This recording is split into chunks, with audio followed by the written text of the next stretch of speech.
everybody! Greetings. It is time for a What We Read video, and That's very right. rusty, so... A little bit, so wish us we'll luck. figure stuff out there. We've still got some 2021 reads that we want to talk about that we're catching up on, so you're going to be seeing quite a few of those before we get to the 2022 stuff, which has been pretty good so far. So far, so good. So we're going to just quickly try to zoom through most of these, tell you more or less whether we think you should read them, skip them, buy them, borrow them. Being important. And I'm going to kick things off, as usual. I'm going to start with a historical fiction called The Paris Seamstress, which is by Natasha Lester. This book was particularly recommended to me by my best friend Rachel from Hello Chelly. She loves this book, like she's obsessed with it, and she thought I would really enjoy it too. And she wasn't wrong. I'm always fascinated by the stories of women during the World Wars, and this one in particular follows a young seamstress named Estella Bisset.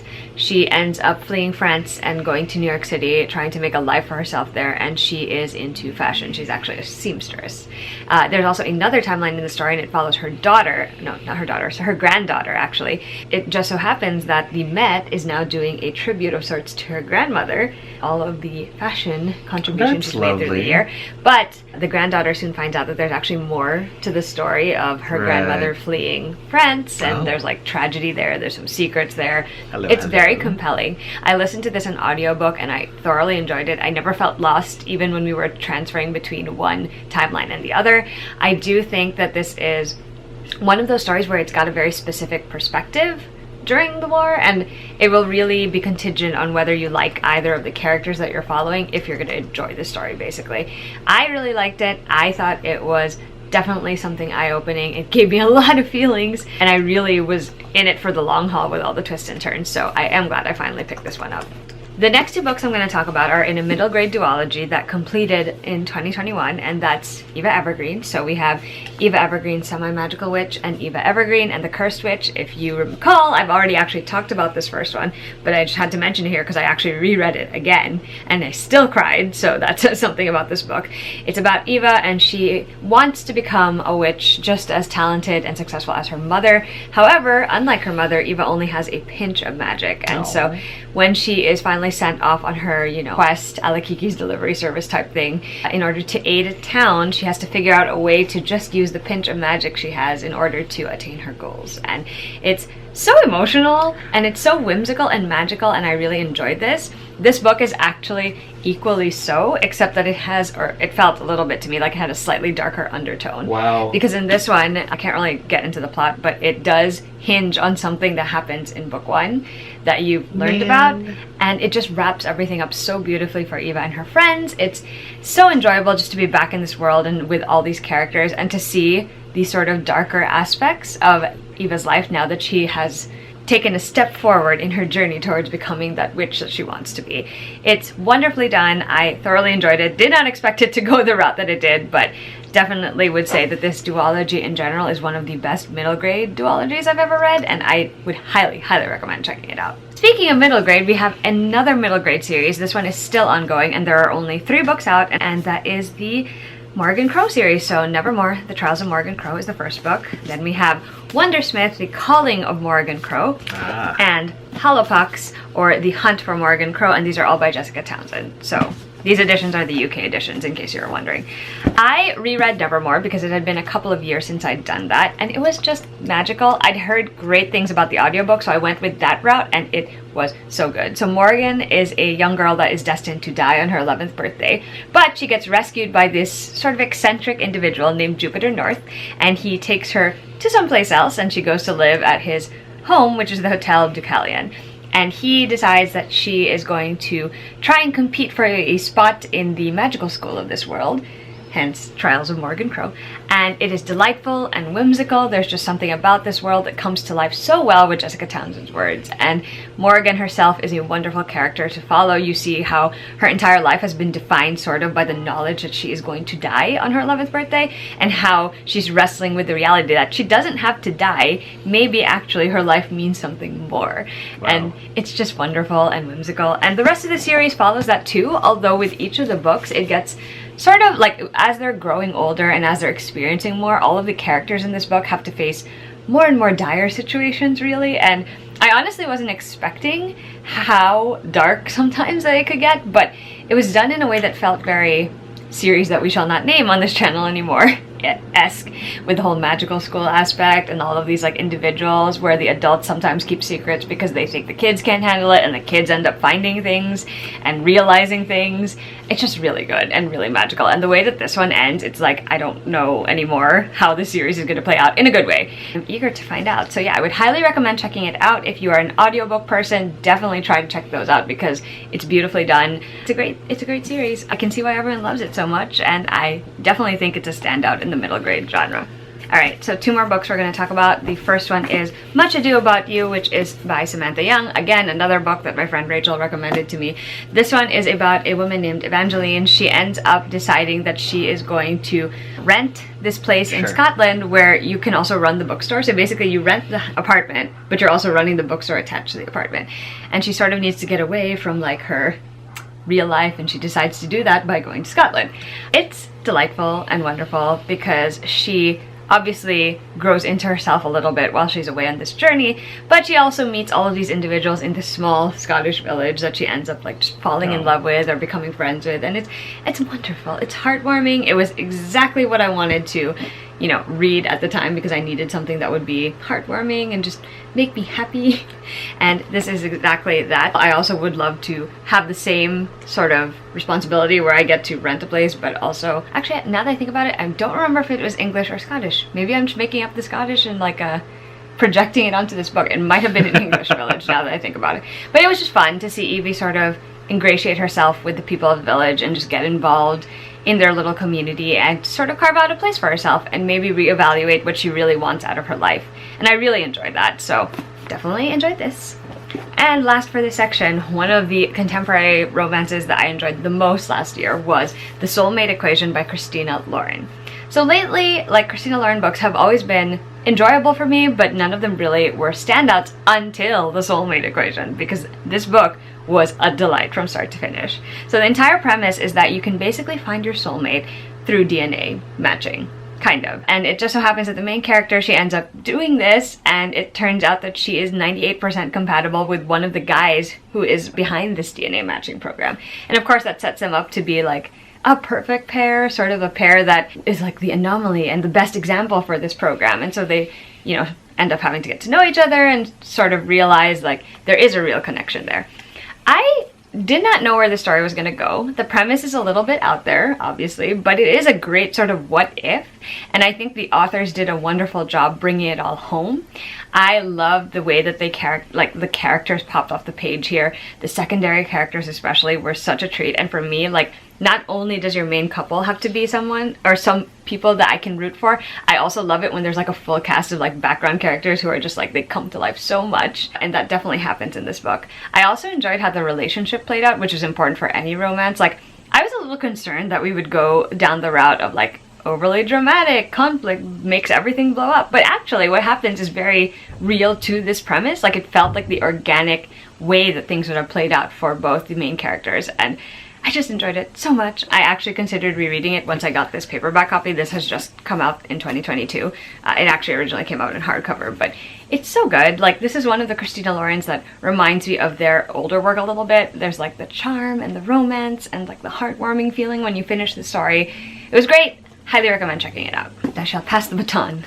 Yes, the baton is passed. Every so often I venture towards reading the approachable assassin genre that I have so lovingly dubbed, because, you know, every so often there is a assassin with a heart of gold that you're kind of just like, I don't really want it, you know, like, we have to kill people, but it's for a good cause. That kind of gray stuff. David Baldacci is my go-to when it comes to these kinds of things, and I had just last year finished, finally, the ATLEE Pine series. Congrats.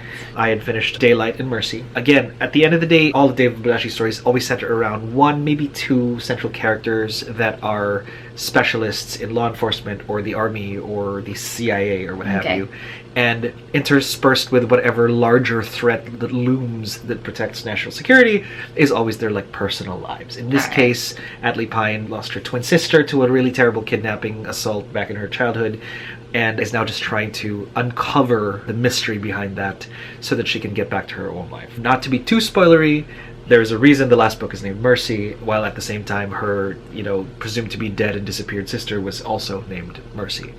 I honestly felt like this was paced a little slower for me because there was no giant national security threat. Like, there was no, like, the bomb is going to go off in this particular area, or they're going to attack this place, or this terrible misinformation is going to start World War V, or whatever it is. Or 3, I don't know, I don't count these books. So pacing for me felt a little bit slower than usual, so it isn't your knuckle-gripping thing. However, if you are a mystery fan, it is definitely leaning more towards that than action. Okay. So there will be the little thread that...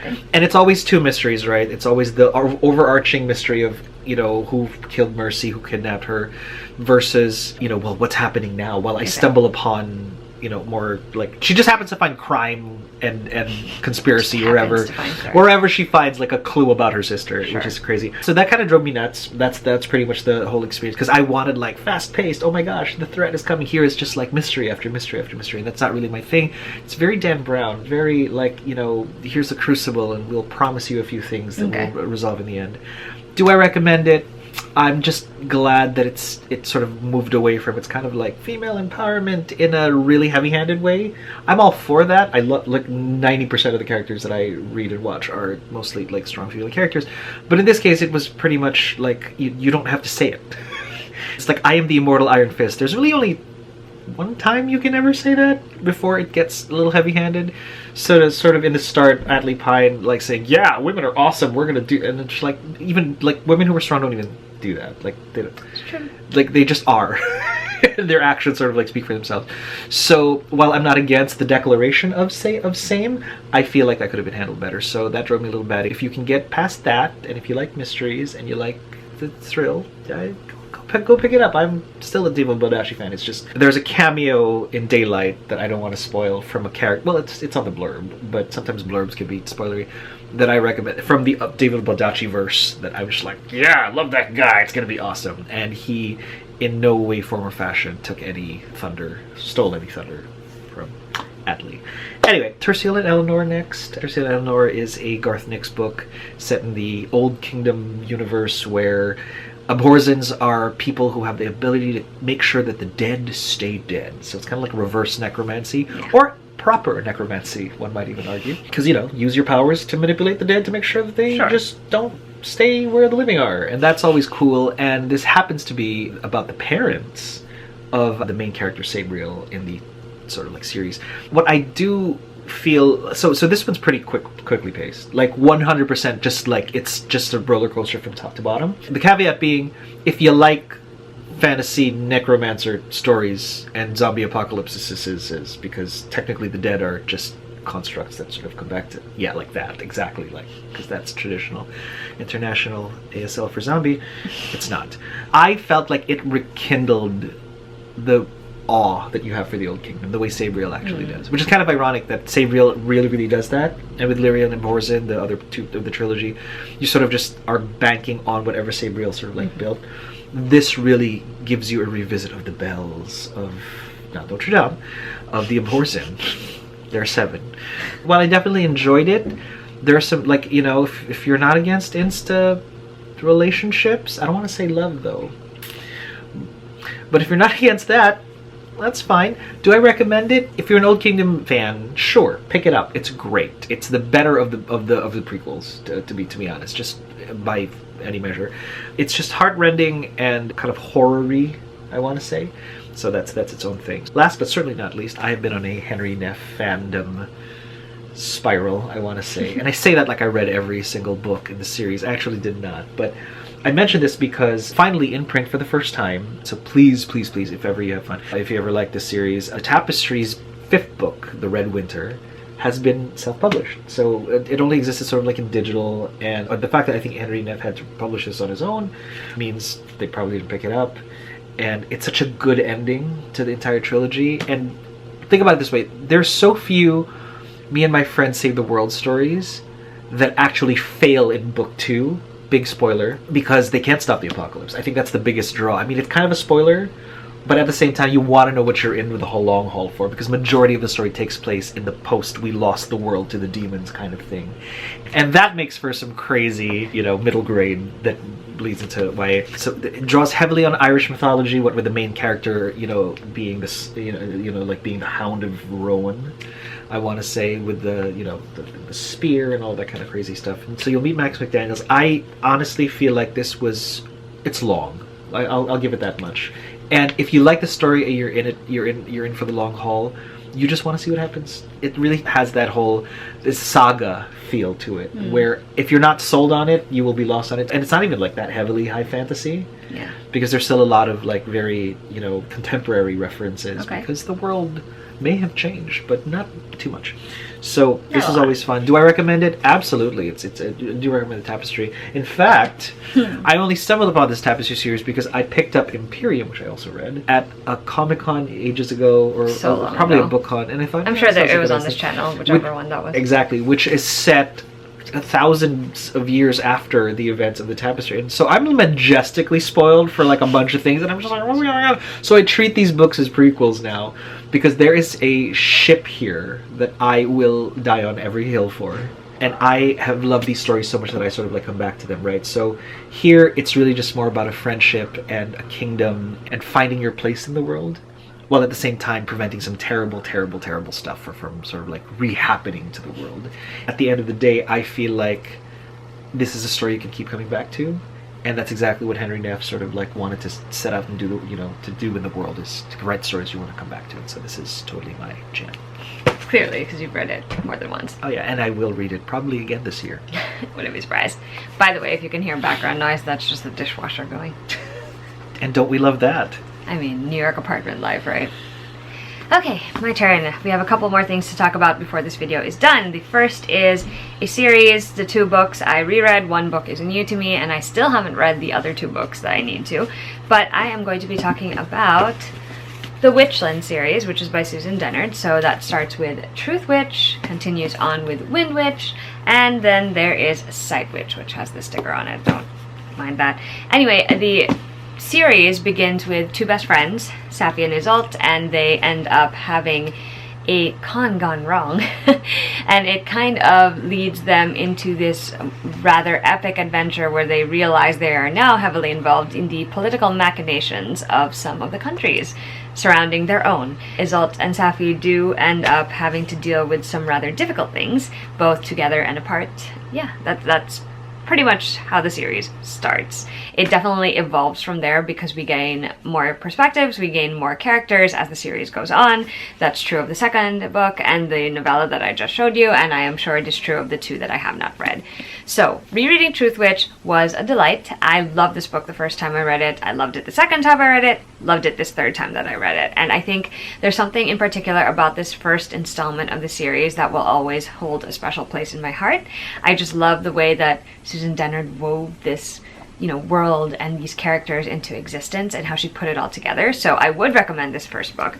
However, I will say I'm a little bit skeptical about the rest of the series. Like, I enjoyed Wind Witch much more the second time that I read it, but I remember the first time I thought it was extremely jarring. There is sort of a time skip a little bit, and you kind of find out what happened a little later in the book. And while it worked better for me this second time around, just because I think I've gotten more used to reading adult epic fantasy, high fantasy stories, I still think it's a little bit weaker in terms of the storytelling and construction, especially when it comes to balancing the perspectives and the amount of information that needs to be conveyed about this world and the events that are taking place in it.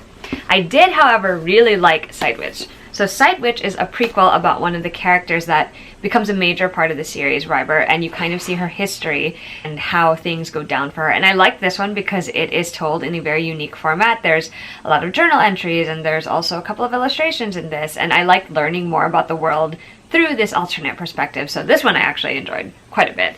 Overall, I can't tell you yet whether I would recommend the full series or not. I know there are people who are diehard fans of these books. I know there are people like me who are kind of a little bit more skeptical. I guess it will remain to be seen. There's, I think, at least 3 more books. There are definitely 2 that I haven't read, and I think there's 1 more after that. So we shall see. I am, at this point, going to continue the series, however, which I guess... So at this point, I guess I would say I'd recommend them. I don't know that I would rush to get them, but I do recommend them, especially the first one, which I really enjoyed. And then we are going to talk about a book that basically took a lot of the online book community by storm when it was indie published, and is now going to be traditionally published by Tor, but this is the indie copy. This is the Atlas 6, which is by Olivia Blake. I read this one with my friend Danica. I will link her Instagram down below. She does amazing spreads. The Atlas 6 is a dark academia sort of story about 6 individuals who are tapped to compete in a competition to sort of become caretakers of the Library of Alexandria. So it's a fascinating world where these characters have a variety of talents and skills that make them a good candidate for this position, except that after the competition ends, only 5 of them will get the position, and the other one, well, remains to be seen. This one was so interesting, and I think that I will enjoy it even more upon a reread. It is a little bit overwhelming in terms of how much you learn about this world and these characters in the start. There's so much that you have to keep track of, and it is hard because you're juggling 6 different perspectives and trying to sort of keep them all in your mind right from the start.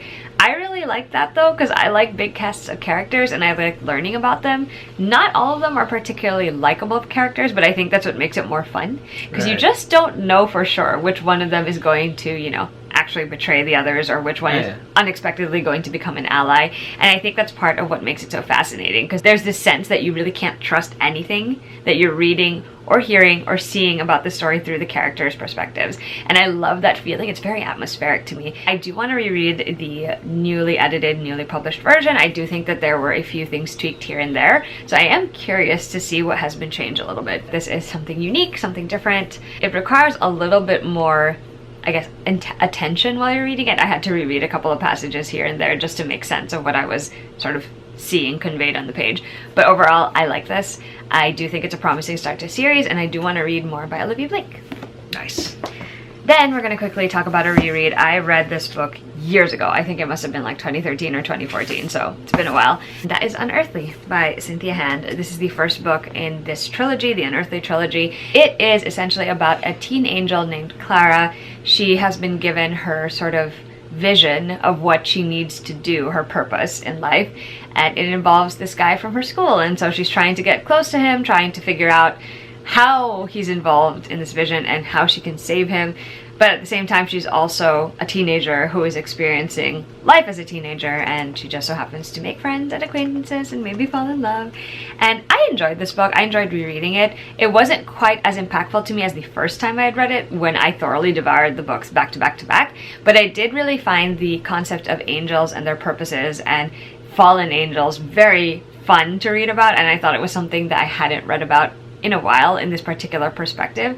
And I like Clara overall. I thought she was a great main character. I like seeing her wrestle sort of with, I'm a teenager, but I'm also this angel that's been given this purpose. So how do I, make sure that I'm focusing on that, but also living my life the way I should be living my life? It's fascinating. I really liked this one. It is old school YA, so a lot of it reads like the YA of that time in particular, but I thought it was really enjoyable and fun, and you should definitely check it out if you haven't already. Speaking of rereads, I reread an entire trilogy, which I did not intend on doing, but because my friend Bethany from Beautifully Bookish Bethany was hosting this read-along, I was like, you know what, I am gonna read them.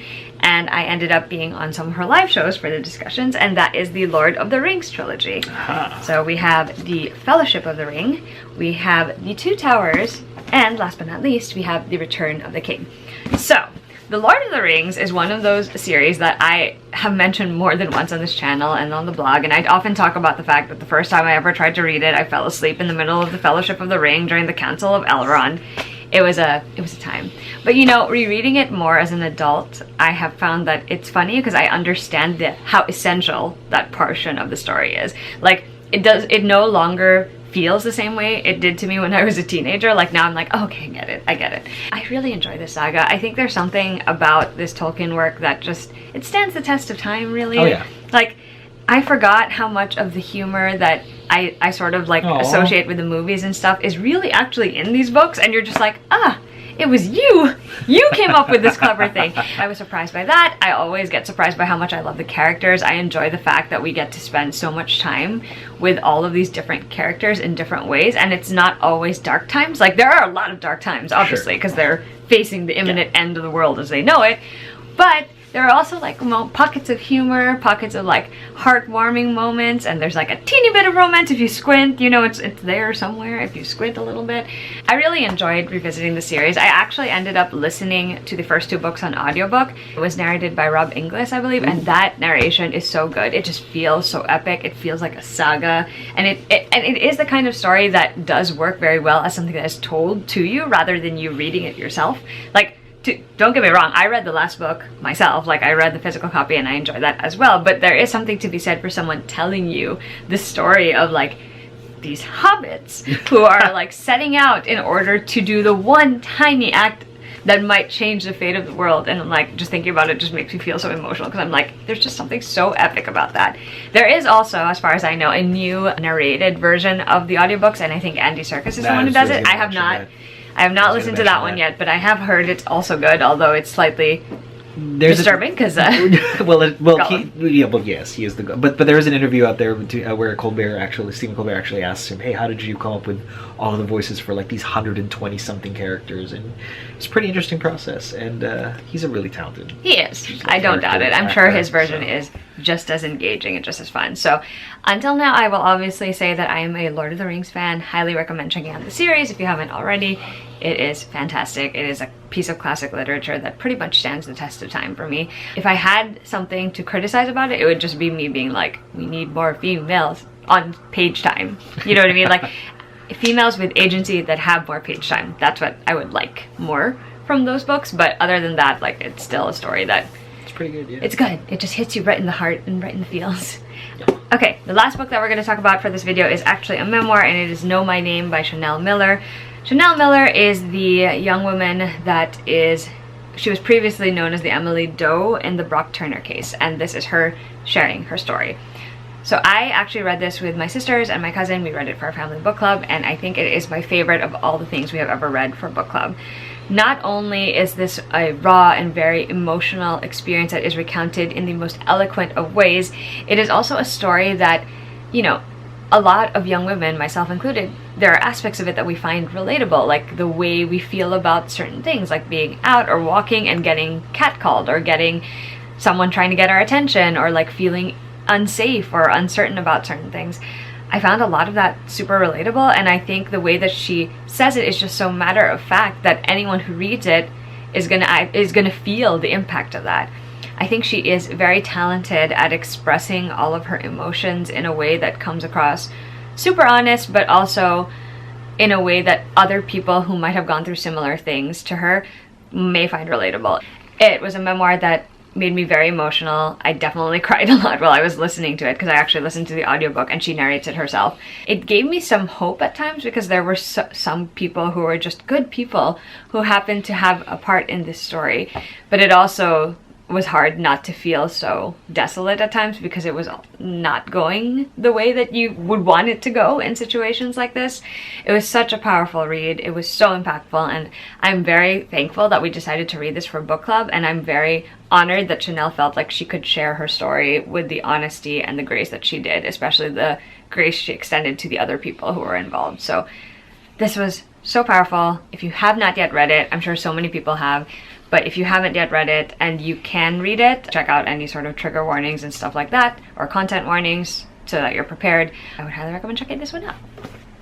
Alright, we have reached the end of this What We Read video for the last set of our 2021 reads. We hope you enjoyed hearing our thoughts on these books, and if you have any more questions or just want to share your feelings on the books, feel free to leave us a comment down below, and we will see you guys in a new video soon. Bye!